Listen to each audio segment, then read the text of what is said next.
Azula always lies is one of the fundamental lines in Avatar that always gets repeated in the fandom or in any critical discussion when Azula is brought up.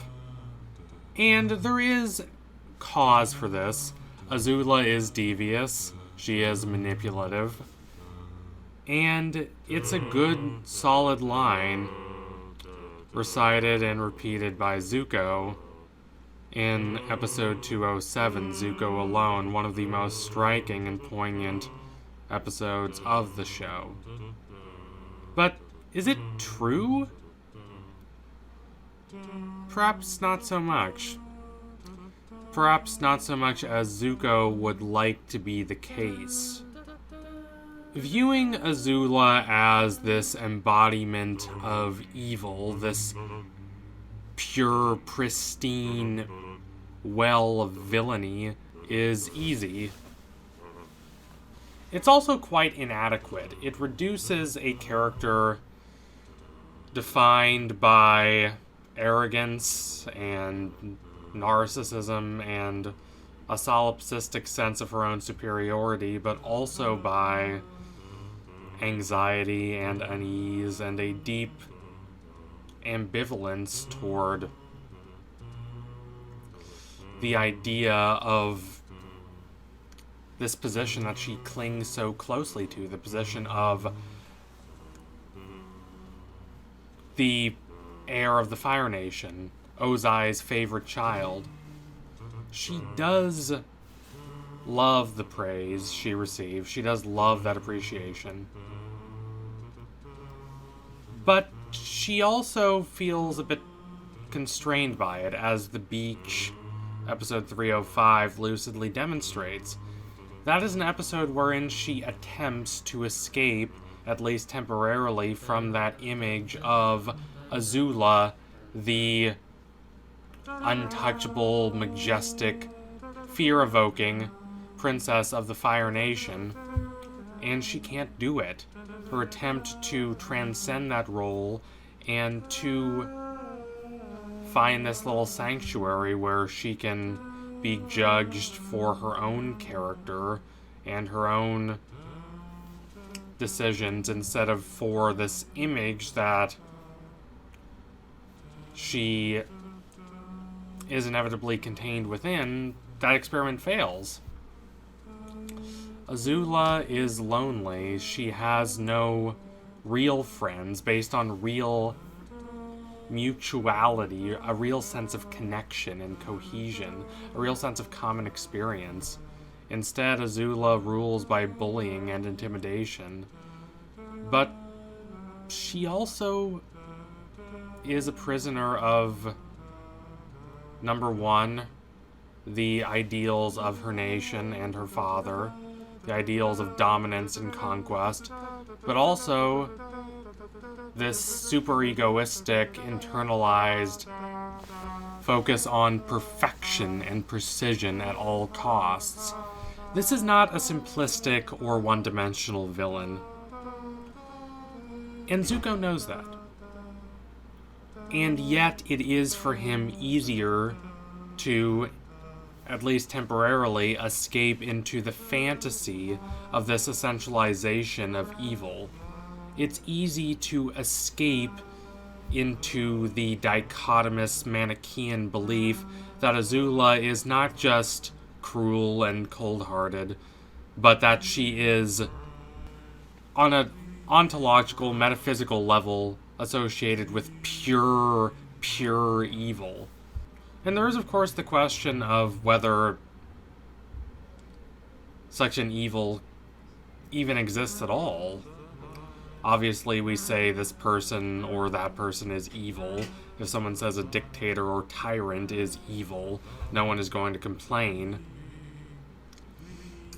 But the whole idea that someone can be essentially down to the very core of their being evil is, to me, as oversimplistic as the idea that someone can be essentially down to their core good. These are frames that we construct. that we place people in, and perhaps that's important and necessary, but it is to a certain degree artificial.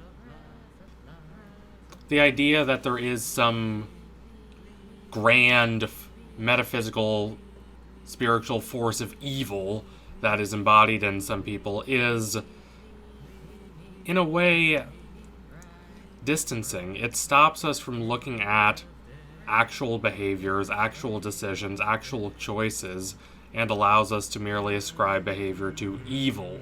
And observers as often fall into this trap when talking about historical and political figures as characters. And for characters, it's especially jarring because fiction, at its best, departs from the merely material, the mere facts of daily life, to look at a deeper and more profound sense of ideals and values and longings and betrayals and heartache that not only have a specific value in whatever specific scenario a story invents, but also in this more primordial, more essential way that we can all think about and apply to our lives, even if the actual experiences we see in our lives are different from those we see on stage or on screen or in any piece of fiction. So, defaulting to so-and-so is evil is a rather limited way of engaging with art, especially when the said work of art is nuanced and mature enough to give a character more shading. Sartre talks very eloquently about the fallacy of such essentialization. It allows for the construction of these narrow and dogmatic narratives where someone is whoever they are not as a result of specific choices they made, not as a result of specific ideals and values that we might consider loathsome, not as a result of specific experiences they've gone through and responded to in certain definable ways, but just because of a singular, metaphysical, mystifying evil. Such a construction allows us to reaffirm our sense of goodness and righteousness. It allows us to make situations very clear and overt instead of hazy and misty as they so often are. But these kinds of constructions are inevitably limiting. Zuko wants Azula to always be a liar, because if she is, he can dismiss everything she says. He can, as a kid, dismiss her taunts about their father wanting to kill him. But she wasn't lying about that. She was telling the truth. She was perhaps having a bit of dark fun at Zuko's expense, and she is still rather morbid as a child, but she was, in a weird way, trying to help him. And while it is true that Zuko is a victim to Azula's lies at more than a few circumstances, such as, perhaps most famously, in episode 201, the Avatar State, when Azula almost tricks him into becoming her captive, she is, as often as not, honest with him. She is not warm and empathetic necessarily, but she does demonstrate in certain circumstances a willingness to at least express herself to Zuko in the limited ways that she can express herself to anyone.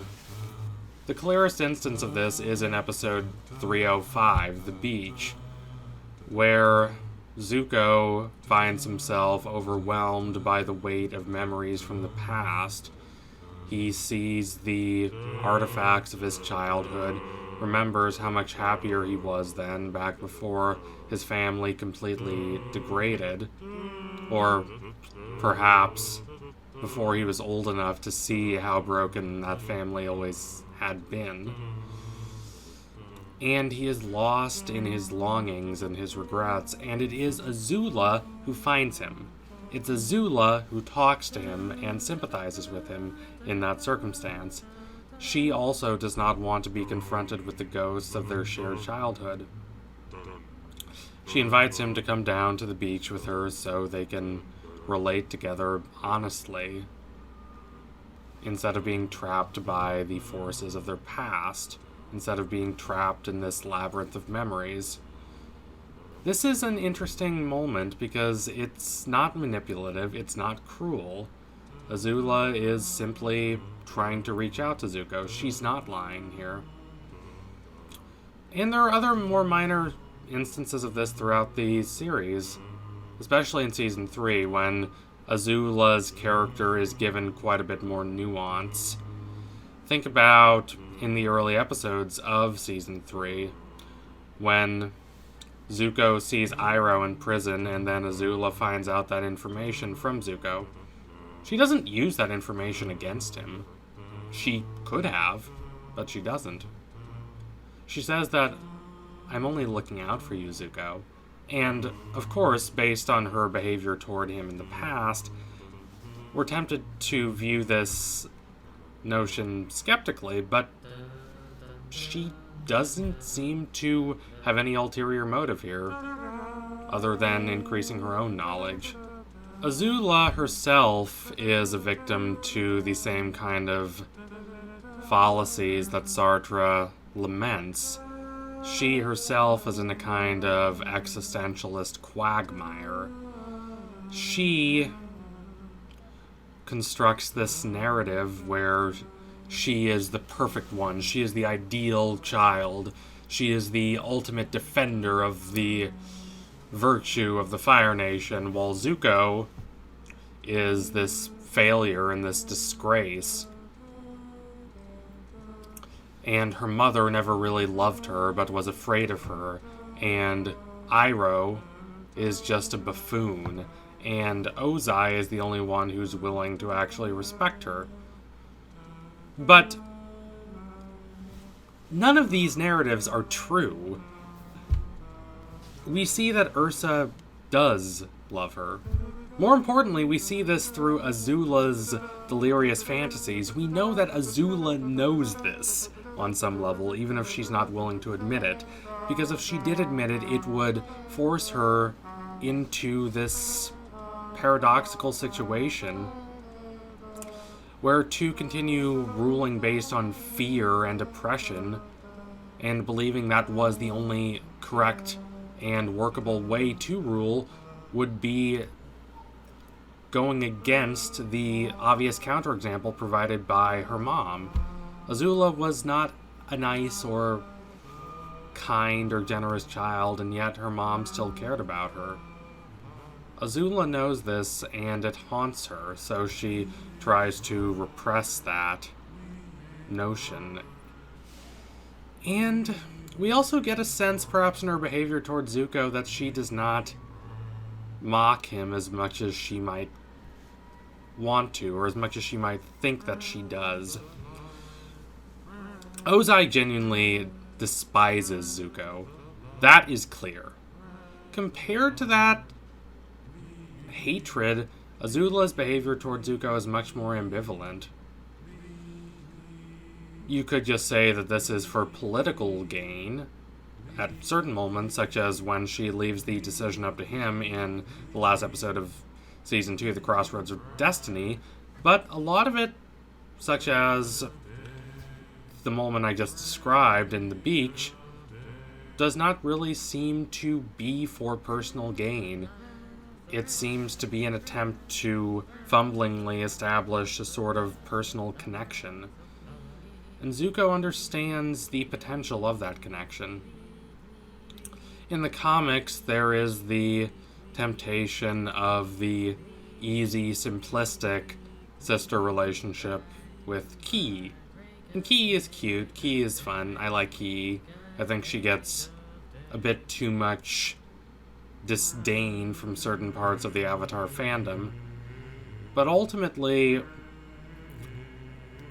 while he might like his relationship with Azula to be more like that, simple, uncomplicated, harmonious, it's not.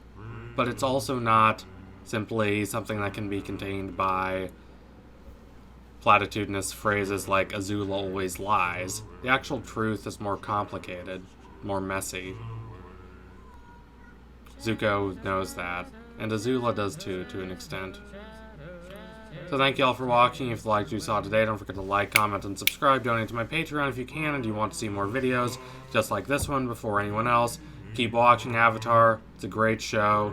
More layers are revealed the closer you look, as is true for any great show. So tune in soon for my next analysis. It will be coming soon. Promise you that. Thank you all again. Adios, comrades.